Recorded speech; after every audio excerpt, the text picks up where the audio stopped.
everyone, Cheek here with another Transformers review, and today I'll be reviewing the Transformers the Movie G1 reissue of Skywarp, done in the 1986 movie, or the G1 cartoon colors. And he's a pretty cool figure. I have the Starscream, but I still do not have the Thundercracker, and I would like to get him at some point, but we'll see about that. Skywarp. Function, warrior. Strike when the enemy isn't looking. Skywarp may be the sneakiest of the Decepticons, but his stealth wasn't enough to save him from the clutches of Unicron.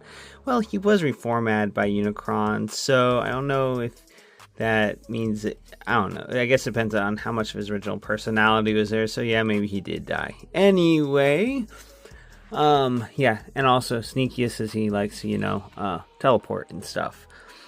Strength is 7, intelligence 9, speed 10, firepower 8.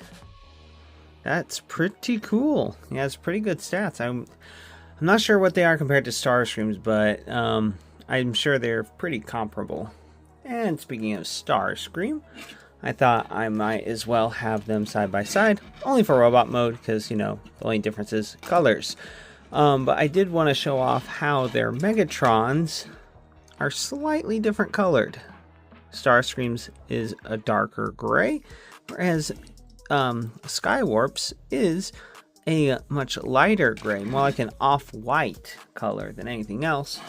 But man, oh man, he is pretty cool. I would really like to get Thundercracker, and then I'd have the original 3 Seekers, which would be pretty nice. Transformation is extremely simple. I'm not even going to bother with articulation, because there isn't really articulation for these. It's just moving the arms up and down. But you take off the guns,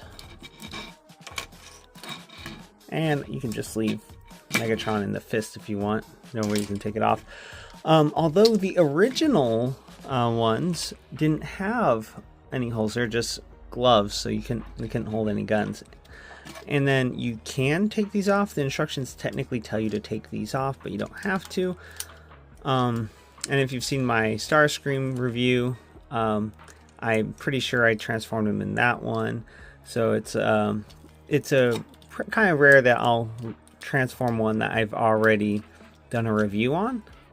Mainly just because I don't really see the point when, I don't know, you guys could, or my subscribers could go look at my older videos. Now, for whatever reason, this nose is giving me some issues.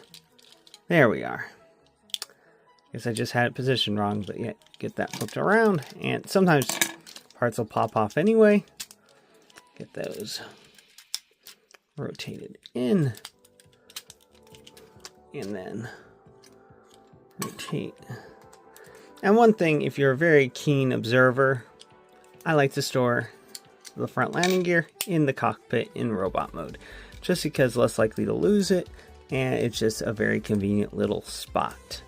And then, come on, yeah, the missiles, or the Null Ray, well, it's not Null Ray because it's Skywarp, but his guns are just like Starscream. Not as bad as this Starscream, because his like to fall out with no provocation, little to no provocation. But I think that Skywarp looks pretty cool.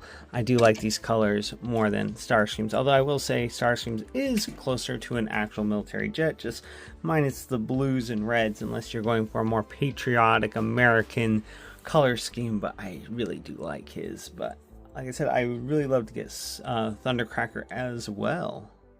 So that's about it for Transformers 1986 the Movie Skywarp, recolor of the original G1 Skywarp mold. And if you like this review and you'd like to see more, please click that like and subscribe button to see more. And until next time, have a good one, everyone.